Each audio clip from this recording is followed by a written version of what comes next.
Jo hi ha una cosa que sempre m'ha intrigat amb les empreses, perquè clar, els pares, evidentment, a qui estimen més són els seus fills, siguin nois, siguin noies. Aleshores, hi ha una opinió subjectiva del treball que fan els fills quan els posen a l'empresa i diuen no, és que el meu fill serà fabulós, ho farà molt bé, serà meravellós, i potser aquell noi, que potser ni serveix per a aquella empresa, i potser aquell noi té vocació de ser una altra cosa que no el que es fa a l'empresa familiar. El més fàcil és que els pares no siguem objectius amb els nostres fills. Per un costat, o per massa benevolents o per massa exigents. Sí. No? Ens és difícil ser objectius. Per això és molt bo establir procediments d'incorporació i de seguiment amb els quals participi algun extern per avaluar les capacitats i l'evolució dels fills i les filles. I això com es decideix? Perquè clar, ve un de fora i et diu no, és que miri, el seu fill no serveix.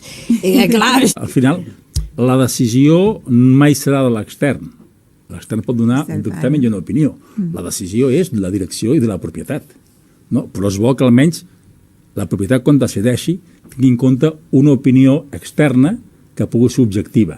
Després decidirà el que cregui convenient. I tot pot ser just i acceptable.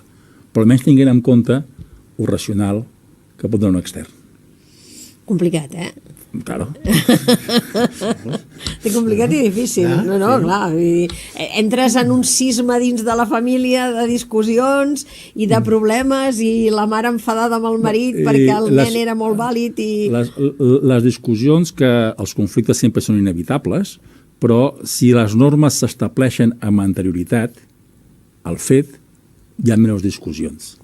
No? Sí. Clar, si decidim que avaluem quan arriba la incorporació, pot donar un conflicte.